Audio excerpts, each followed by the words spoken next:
Je la vois, elle vient d'arriver dans le Jarry Show. C'est mon invité, c'est Julie Zenati. Julie, t'es là? Julie!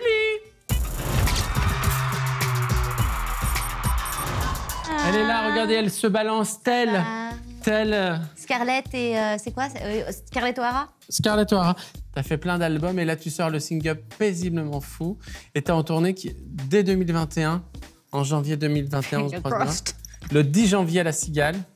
Mais des dates dans toute la France jusqu'au 13 juin. La Belgique aussi.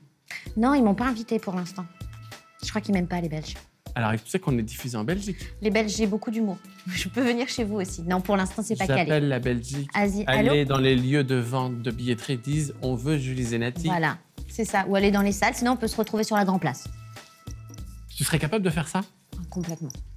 Moi, j'adorais, quand j'étais à Venise, ce principe de concert dans des maisons.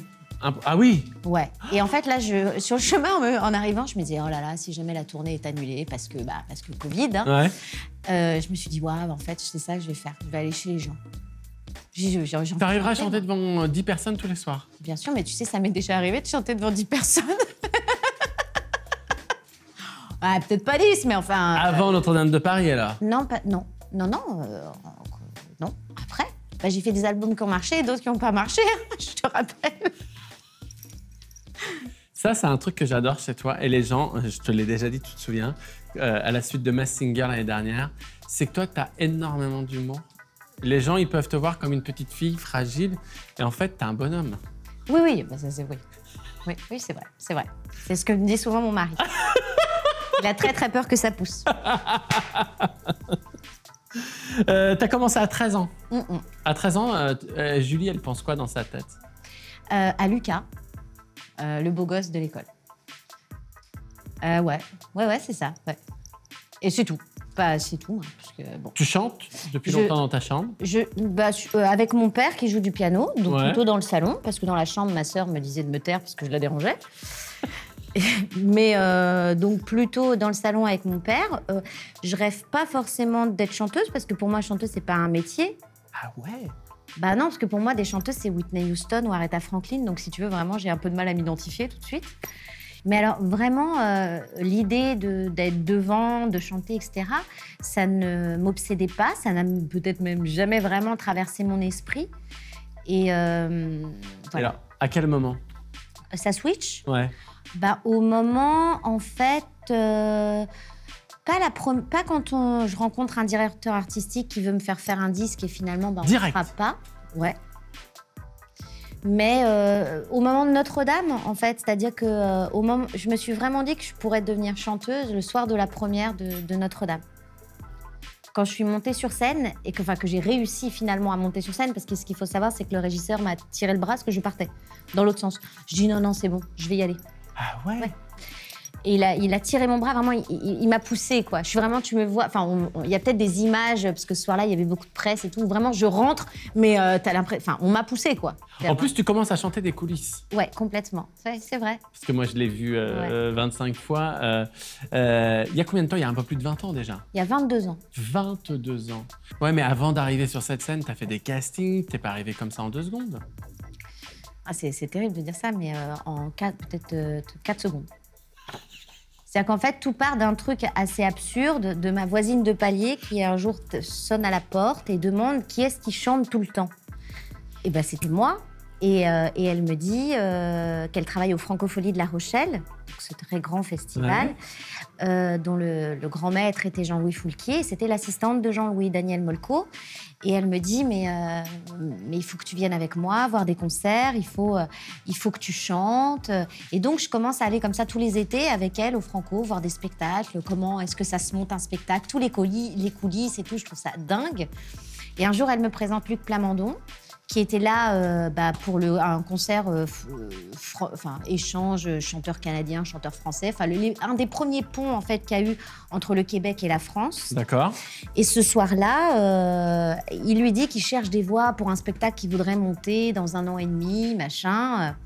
Et puis elle me dit rien, et 2 mois plus tard, elle m'emmène à l'Artistic Palace, donc qui était le grand studio à Boulogne. Elle me dit on va revoir, tu sais le monsieur qui avait un accent bizarre là qu'on avait vu à La Rochelle. Et je dis ok. Mais je sais pas vraiment pourquoi j'y vais. J'y vais pour... Moi, j'aimais bien faire plaisir à Daniel. Voilà. Et on faisait des balades, et m'emmenait au resto, c'était super. J'étais pas à la maison, c'était sympa, tu vois. Et j'arrive, et puis je vois donc ce monsieur avec ses lunettes, et puis je vois une autre petite personne, donc qui est Richard Cochiante, et sa tête, elle me dit un truc, je le sais, parce que je l'ai vu sur des pochettes.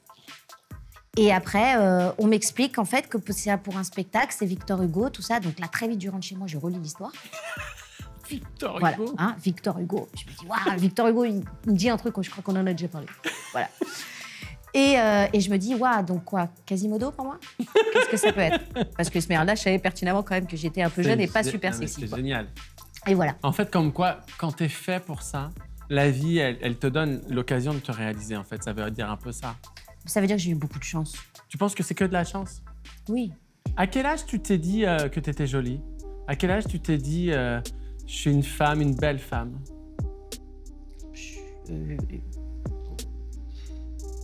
Quand j'ai eu ma fille. Quand tu as eu ta fille?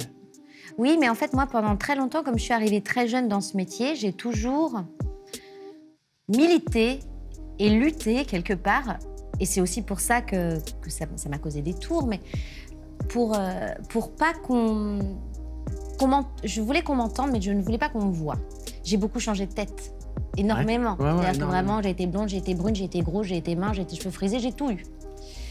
Et très inconsciemment, et après quelques années d'analyse, c'était vraiment que je voulais qu'on me dise que je chante bien, que j'avais vraiment un instrument dans la gorge et pas que j'étais une jolie chanteuse. Je voulais être une voix. Ouais, c'est ça. Pas une femme jolie qui chante bien.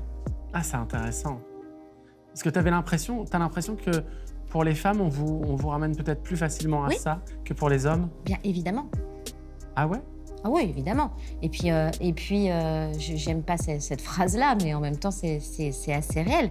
Pour les femmes, il y a une date de péremption qu'il n'y a pas chez les hommes. Les hommes se bonifient avec le temps, mais ça, c'est en général dans la société dans laquelle on vit. Et ça bouge grâce au cinéma et grâce aux actrices aujourd'hui qu'on aime voir plus marquées, plus matures. Aujourd'hui, il y a des films aussi pour ces catégories de femmes-là où on peut s'identifier. Mais oui, j'ai l'impression que c'est beaucoup plus facile pour les hommes. Ouais, bien sûr. J'ai appris quelque chose en travaillant sur l'interview et ça m'a choqué sur toi, parce que je n'étais pas au courant. En 2010, il t'arrive quand même quelque chose d'incroyable d'un point de vue santé. Ah oui, c'était un voyage. Hein. Ouais. J'ai vécu un petit voyage. Un AVC. Ouais. Mais what? Qu'est-ce que c'est que ce dossier? Ça, c'est pas de chance, hein. Ça arrive même au meilleur. Hein. C'est pas comme ça, tu vois. En 2 secondes, tu fais? C'est en 2 secondes. J'étais enceinte de ma fille, en fait. Et voilà, tu commences par avoir mal à la tête, ensuite tu vomis, ensuite tu sens que ça s'arrête plus, et puis après tu peux plus marcher, et après t'as le SAMU, et puis après d'un coup t'es à l'hôpital. Ça t'a changé? Oui, bien sûr. C'est là où je me suis rendu compte que peut-être, parce que moi, je suis assez... Enfin, tu vois, quand t'as mal au dos, c'est parce que t'en portes trop. Là, j'ai la tête qui a pété, quoi. Ma tête a explosé. Je pense qu'il y en avait trop. Ouais. Et il se passait trop de choses. Tout était... D'ailleurs, c'est le moment où je me séparais de ma maison de disques. Enfin, tout ça, tu vois. Donc, c'était trop. Ah, c'est incroyable. J'ai la cocotte minute. Quoi. Ouais. Ça fait... Voilà. Je vais bien, hein. Je vais très bien. Mais non, mais tu sais que j'étais très étonnée d'apprendre ça parce que je me suis dit, c'est fou. À aucun moment, dans tous les moments où on s'est parlé, on s'est dit des choses, tu n'évoques ce moment. Je suis très mystérieuse. Et puis la mort, je me suis dit, mais du coup, toi, t'as pas peur de mourir, quoi? Bah écoute, j'ai pas peur de mourir, je sais pas puisque ça s'est pas passé, hein. Mais j'étais fâchée quand même, hein. J'étais pas super contente de ce qui se passait. Non, Si on devait garder une chanson de Julie Zenati. Bah, si je m'en sors. Hein. Pourquoi? Parce que c'est la première que j'écris déjà. Et puis parce que c'est complètement ce pourquoi je commence. Elle a tellement marqué. C'est assez magique pour un chanteur, une chanteuse, rejoins-moi ma belle, d'avoir une chanson comme ça qui... On l'écoute encore aujourd'hui, on se dit mais toutes les paroles correspondent à ce qu'on vit. Non, puis ce qui est super, c'est qu'aujourd'hui, on écoute cette chanson, mais on ne sait pas forcément qui l'a chantée. Et c'est ça qui est génial, parce que c'est vraiment le moment où la chanson ne m'appartient plus et appartient aux gens. C'est clair. Julie, je t'emmène dans un endroit, je pense que tu vas aimer. D'accord. Prête? Oui. On y va, c'est parti. Tiens, ma Julie, je t'emmène sur une plage privée. C'est ma plage privée. Viens, je t'emmène. Je t'emmène. Voilà. Mais qui c'est la bombasse en photo? Waouh! Non, Ah, mais- cette photo, on m'a taillée parce qu'on m'a dit « Oh, regarde, elle a de la moustache ». Mais pas du tout, je fais des taches de soleil. Voilà, c'est le mais moment, les je gens- peux le dire. Non, mais les gens sont méchants. mais, arrêtez à un moment donné. Oui, je fais des taches Voilà, de on soleil. partage un petit peu de notre Voilà. vie avec vous et voilà. T'es Merde, plus alors. mer ou montagne? Merde. Mer. Mer. Julie, une question d'un spectateur voilà, qui nous regarde et qui veut te poser cette question. Bonjour Julie Zenati, je voulais savoir quel était l'endroit le plus fou où vous avez fait l'amour. Ce n'était pas avec ce jeune homme, hein. Faut quand même qu'on se le dise. Dans un champ. Un champ de quoi? De betterave, de patates? Un de blé, hein. Un champ de blé. Tu parles un petit peu sexualité avec tes enfants aujourd'hui Ah bah là, ils sont Oui, très jeunes. ma fille. Oui, tu commences à la préparer quand même. Ah, ma fille, depuis qu'elle est toute petite, elle sait que ce qu'elle a entre les jambes, c'est quelque chose de très intime, qu'on montre pas ça à tout le monde, que... Déjà, on commence par ça. Moi, j'ai vu sur les réseaux sociaux, t'es un peu cash, hein. T'hésites pas à répondre aux gens dès qu'on t'attaque et tout. Ouais. Oui, mais avec de l'humour. Oui, c'est Ah non, ça. mais avec oui. beaucoup d'humour. Mais Mais ça me fait rigoler. Ça me fait rigoler. Je fais ça en général quand j'endors mon fils. Alors j'attends des plombes parce qu'il veut pas s'endormir tant que je suis pas à côté. Alors du coup, je suis là. Ah bah tiens, toi tu vas prendre parce que moi j'ai envie de regarder un truc sur Netflix là. Donc tiens, tu m'as dit ça, bah toi aussi, tiens. Voilà. est-ce qu'aujourd'hui, tu pourrais faire partie des Femen? Oui. Enfin non, sans montrer Sans montrer tes l'émission. Non, ouais. Je pense qu'il n'y a pas besoin. Mais je comprends le principe. D'accord. Mais Pourquoi? Très, très pudique? je pense qu'il n'y a pas besoin en fait. Oui, et puis non, très pudique. Ouais. Ouais, tu ferais pas une plage naturiste. Je m'en préserve. Non, je pourrais pas. Les Femen, tu trouves ça too much, de nécessité publique ou courageux? De nécessité publique parce que ça donne, certes, parfois de façon un peu violente ou de façon un peu pushy, ça met de la lumière Ouais. sur des sujets qui sont importants et ça permet aussi à d'autres de pouvoir les reprendre, de pouvoir philosopher dessus, de pouvoir aussi... ouais, c'est comme un haut-parleur, les Femen. Voilà, et je pense que donc c'est important, bien sûr. Je vais te faire un petit quiz pour savoir un petit peu où est-ce que t'en es, la féministe en toi. Ok. Un mec te siffle dans la rue, tu es flatté, tu réponds toi aussi en sifflant, t'as envie de le clasher. Je le clash et je lui fais un doigt.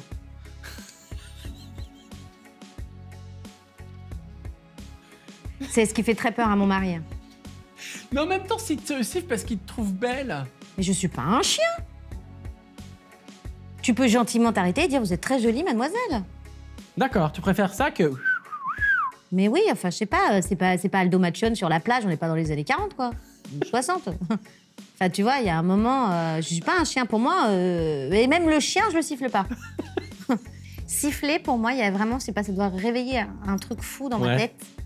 Et là, c'est pas possible. Et t'as pas peur, tu fais un doigt, t'as pas peur que le mec te dise « Tu t'es prise pour qui, toi Ouais, j'ai toujours peur, mais je cours vite. Si, toujours, j'ai toujours peur. » Tu te laisses pas faire dans la rue. Non. Quelqu'un vient te voir et te dit « Franchement, t'es bonne, je vais te démonter. » Ah non, là, t'es ouf. Non, mais là, je me transforme. Non, mais il faut savoir que les petits, c'est très nerveux. Vraiment. Je me suis battue plus d'une fois dans la rue. Et Non. Bien sûr. Ouais, bien sûr. Qu'est-ce que tu penses de l'adage « Femme au volant, mort au tournant » Ça, en fait, c'est vraiment du sexisme quotidien. Et alors, on pense que c'est une super blague à faire. Ah là là, femme au volant, mort au tournant. Enfin, il y en a plein des comme ça. Hein. Et puis, comme des connes ou comme des cons, on rigole. Mais en fait, concrètement, c'est le début du machisme, du sexisme, voilà. Donc moi, cette phrase, non. Une femme qui parle de sexe sur scène, c'est vulgaire? Comme Blanche Gardien, comme Florence Foresti? Oh non, c'est tellement fin, c'est hyper bien écrit, c'est tellement réaliste. Non, c'est pas du tout, c'est pas du tout vulgaire. Une copine arrive chez toi, elle te confie que son mec vient de lui mettre une patate. Comment tu réagis? Ah là, je prends tous les numéros possibles et inimaginables et on va déposer plainte. Ouais, tu la lâches pas? Non. Ah non. T'arrives à comprendre que les femmes qui sont atteintes de violence, que ça peut être compliqué? Oui, complètement, parce que pour le coup, je travaille beaucoup avec la Maison des femmes. Oui, c'est pour ça que je pose la question, voilà. je sais. Et la Maison des femmes, il y a des groupes de parole, en fait. Et j'ai eu la chance et le droit de pouvoir assister à certains groupes. Et entre autres sur les violences conjugales. Et c'est vrai que c'est vraiment le syndrome de Stockholm. Et à un moment, on enlève tellement la confiance qu'on peut avoir en soi. On détruit en fait toute la réflexion, toute la confiance, toute l'estime de soi, etc. Que je comprends tout à fait. La peur de passer le pas et aussi avant de se rendre compte que c'est pas normal. Qu'en fait, on ne mérite pas ça, de pouvoir ôter cette culpabilité-là. Il y a un très long chemin à faire et il y a besoin d'aide. Et c'est pour ça que des maisons comme la Maison des femmes existent. Il y a plein de numéros verts. Il faut absolument ne jamais douter du tout petit sentiment qui peut rester de peur ou de dire, en fait, est-ce que c'est... Du moment où on se pose la question, est-ce que c'est normal, c'est que ça l'est pas. Et tu aurais envie de chanter une chanson pour ça? C'est quelque chose que tu pourrais faire? Oui, bien sûr. Ah oui, c'est complètement un truc que je pourrais faire. Après, c'est vrai que c'est une thématique que j'ai beaucoup essayé d'écrire, que j'ai beaucoup essayé de faire écrire. Et j'ai jamais trouvé le bon angle. C'est-à-dire, parce qu'en même temps, ce qu'il faut savoir, c'est que les femmes battues, du moment où elles commencent à s'en sortir, c'est plus des victimes, ce sont des héroïnes. Et donc, à un moment, comment est-ce qu'on arrive à raconter le moment où elles deviennent des héroïnes? Parce que pour moi, c'est ça qu'il faut retenir. C'est ça qu'il faut mettre en avant et en lumière. C'est ça. Et pour l'instant, j'ai pas trouvé. Si tu devais me chanter une chanson, ce serait laquelle? Ah, je sais pas. Là, dans ce contexte, je sais pas. T'as envie de dormir? Qu'est-ce que de quoi t'as envie? Une chanson que t'as envie de me chanter. Moi, je sais quelle chanson j'aimerais que tu me chantes. Bah, dis-moi, là. Je peux faire jukebox aussi. Si, maman, si. Si, maman, si, si, maman, si, maman, si tu voyais ma vie, je pleure comme je ris, si, maman, si, mais mon avenir reste gris, et mon cœur aussi.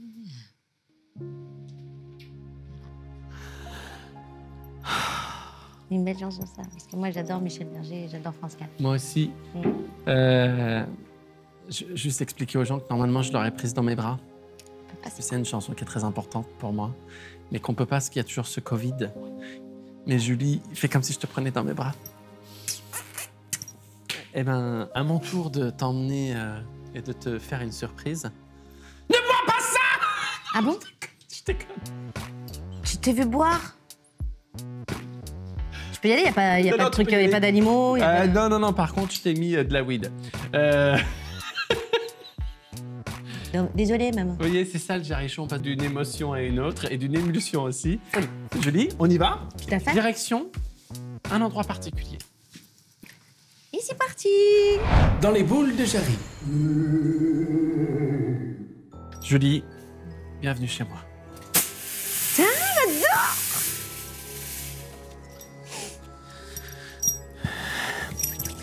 On va faire un premier tirage pour savoir qui était Julie petite. Comment elle était cette petite fille. Qu'est-ce qu'elle pensait, qu'est-ce qu'elle voyait. Tire 3 cartes que tu me mets devant sans les retourner.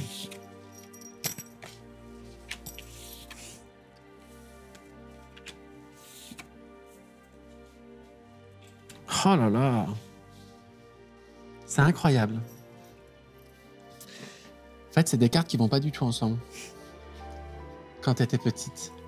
C'est-à-dire, c'est comme si quand tu étais petite, tu étais prise entre plein de choses. Tu étais entre plein de dysfonctionnements, plein de questionnements, mais qui s'opposaient. C'est-à-dire que tu avais des croyances un jour et qui venaient s'opposer dès le lendemain. Par contre, il y a un truc, c'est que tu as toujours su que tu aurais un destin incroyable. Tu vois, tu as la roue de la fortune. Tu savais que les choses, elles arrivent, elles se présentent à toi, elles s'éloignent, etc. Tu sais que tu sais attendre. Depuis que tu es toute petite, tu as compris ça. Est-ce que tu es d'accord pour le moment avec ça? Oui. Tu peux demander des précisions. Hein. Ah, je peux demander des précisions. Évidemment, tu peux demander des précisions. Alors, c'est-à-dire, en fait, mes croyances et ensuite... En fait, tu as le roi de bâton, c'est-à-dire le roi de bâton, tu es très ancré. Quand tu crois en quelque chose, personne ne peut venir te dire « Julie, tu n'as pas raison, tu as tort. » Si tu y crois, tu y crois. Il y a quelque chose aussi de très fort dans... Quand tu veux quelque chose, tu peux te mettre à travailler très, très fort. D'accord? Après, il y a le valet d'épée. Tu aimes bien aller au combat. S'il faut défendre quelqu'un, tu vas aller te taper pour lui. Tu vois, tu n'as pas peur du face-à-face. C'est le valet d'épée. Et à la fois, il y a la roue de la fortune. C'est-à-dire que les choses, elles sont cycliques. Peut-être que tu as remarqué qu'il y a des choses qui reviennent des fois parce que tu les as pas réglées, parce que tu es passé à côté, etc. Mais tu savais, dans cette chose, que déjà, c'est parce que tu sais que tu as un destin qui est pas comme les autres. À l'école, tu étais comment avec tes copains et copines? Tu étais celle à qui on venait parler, tu allais expliquer les choses, tu étais celle introvertie? Pas du tout. Non, pas introvertie, plutôt meneuse. Et c'est vrai que je connaissais très bien la vie de chacune ou chacun de mes amis. Mais on ne connaissait pas forcément la mienne. C'est toujours le cas aujourd'hui, d'ailleurs. Oui, c'est ça. Mais est-ce que tu es celle à qui on venait se confier et beaucoup, tout ça? Beaucoup. Et du coup, tu réglais les problèmes? Oui, mais du moment où tu règles des problèmes, ensuite, tu deviens le témoin gênant. Donc, alors ça, c'est les conséquences. Voilà, ça, c'est la conséquence. Ça, c'est les conséquences. On est d'accord que tu travailles que quand tu as décidé que c'était important? Oui. Oui, parce qu'au départ, vraiment, hein, je suis un lamentin, moi. Faut savoir. Moi, j'adore dormir, quoi. J'adore les lamentins. Ah, Voyons Julie aujourd'hui. Prends les cartes dans tes mains. Tu veux que je les batte? Non, je veux que tu les répartisses devant toi et que tu en choisisses 3, sans réfléchir. Encore la reine d'épée. Les étoiles, ben ça c'est sûr. T'es connecté. Cavalier de denier, encore. On retrouve les mêmes cartes. 2 mêmes cartes sur les 3. Rien n'est pas changé. Alors, il y a quelque chose qui est très important, c'est les étoiles. Protéger, il y a des gens qui te protègent. Et puis, c'est aussi l'apaisement, les étoiles, tu vois. C'est aussi ce que tu as appris. Tu as les 2 cruches, à la fois du savoir et de la sagesse. Tu es beaucoup plus sereine aujourd'hui dans ta vie. Tu es beaucoup plus mature, évidemment, parce que tu as grandi, etc. Mais voilà, il y a quelque chose qui s'est calmé, qui s'est soigné, qui s'est apaisé chez toi. Aujourd'hui, tu veux manquer de rien et tu veux vraiment mettre à l'abri ta famille très proche. Et à la fois, il y a toujours cette reine d'épée. C'est drôle parce qu'il y a un truc chez toi que je comprends là maintenant. C'est pas de la colère, mais tu veux pas lâcher le morceau et tu veux pas laisser la place à des gens quand tu considères que ça va pas faire de bien. Tu vois? Et très intransigeante. Ouais, et puis t'es pas du tout dans le résigné. Non. C'est-à-dire que s'il reste 1 centimètre sur lequel tu peux intervenir, J'y vais. Moi, tu me fermes la porte, je passe par la fenêtre. C'est ça. Ah oui. C'est exactement ça, cette carte. Ah oui, bien sûr. Bah, sinon, déjà, je n'aurais pas, entre guillemets, la carrière que j'ai, parce que plusieurs fois, on m'a dit décéder. Parce que, à un moment, tu corresponds plus au code, parce que les chanteuses, on en a marre, parce que... Bon, puis malgré tout, j'ai quand même essayé de continuer à faire des choses qui ont plus ou moins fonctionné. Ensuite, ça repart parce que tout est cyclique. Et puis, voilà. Et puis aujourd'hui, j'ai pris cette décision folle de devenir mon propre producteur, ce que je n'ai jamais été, en fait, en 20 ans de carrière. Et c'est un gros pari pour moi parce que forcément, je remets tout en jeu. Mais parce qu'il y a encore un petit centimètre, quoi. Mais c'est drôle parce que les cartes disent qu'il y a un apaisement chez toi, en fait. Ouais. Comme si peut-être la liberté. Tu vois, la plus grande prise de risque que tu fais t'amenait vachement plus d'apaisement. Parce qu'il n'y a pas de regret. Ouais. Et tu maîtrises tout. C'est pas tant maîtriser, c'est qu'il n'y a pas de regret. Tout est fait avec une vraie bienveillance et une vraie conscience de ce que c'est et avec la difficulté. Donc, puisque c'est moi, à un moment, qui vais au front, de fait, si jamais ce centimètre il devient plus qu'un 50 centimètres, ça sera de la faute de personne et j'en voudrais à personne. Est-ce que tu as une question aux cartes? Est-ce qu'on va pouvoir remonter sur scène un jour? Tu te poses vraiment cette question? Non, parce que je pense que oui. Voilà. J'ai décidé que oui. Exactement. Voilà. Je sais pas... Est-ce que cet album va vraiment refaire danser les fleurs, quoi? Ouais. Une carte. Une seule. Une seule. Ah putain, c'est pas bon ça. Si. Non, il est pendu. Hein. Oui. C'est la fin. Non, le pendu, c'est les cartes, ça veut pas dire ça du tout. Ça veut dire que comme tu vois les choses autrement que tout le monde, tu vois, c'est-à-dire que tu ne vois pas les choses là où les gens vont te dire, ben, n'y va pas, toi, tu vas y aller. Là, on te dit, donc, c'est bien le problème. Je sais. Rappelle-moi ta question. Est-ce que cet album va refaire vraiment danser les fleurs? Tire une autre carte. On va aller plus loin dans cette carte. Parce que là, la carte, elle répond juste que le fait qu'aujourd'hui, tu fasses les choses autrement, ça correspond à qui tu es. Bon, déjà, on est raccord. Donc déjà, on est raccord. Une autre carte. Bon, est-ce que cet album va trouver son public? Soyons beaucoup plus clairs. Voilà. Et moi, oui. Ça, je t'invente pas. Je vais te dire vraiment la carte, c'est la justice. Tu connais pas la justice? Ben si, la justice, ça veut dire qu'elle va apporter des choses justes. Ah, donc en fonction... Donc, bon travail. Spectateur en face. Voilà, bon, ça me va. Tu vois ce que... Mais vraiment, c'est ça. C'est-à-dire que je pense que tu vas peut-être même rencontrer ton public parce que c'est toi qui as choisi les choses et que c'est ton point de vue. Ça te parle, la justice, ou pas du tout? Bien sûr, mais ça a été ma quête toute ma vie. Des choses justes. Eh bien, peut-être que c'est la fin de ta quête. Ah, ouf, j'étais crevée. Est-ce que tu as l'impression que tu proposes quelque chose qu'on ne connaît pas de toi? Je sais pas. En tout cas, je me sens très bien avec ça. C'est surtout ça qui est... C'est ça qui est important. Si t'es toi, tu vas rencontrer les autres qui te ressemblent. Et il y en a. Tu reviendras nous le dire. Hein. Bah oui, ou bien. pas, ça dépendra. Ah bah si. Les 2 minutes qui servent à rien. À quoi? À rien! Lequel de vous deux est le plus vif? Celui ou celle qui réussira à entarter son adversaire en visant avec le canon remportera ce match. Fais bien ton visage.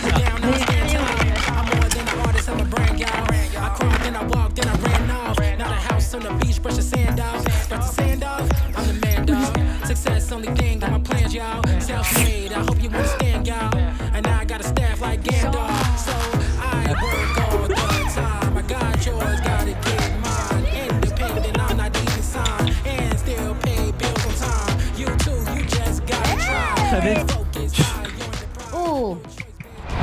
Julie, sur scène, allez la voir en France, bientôt en Belgique grâce à vous.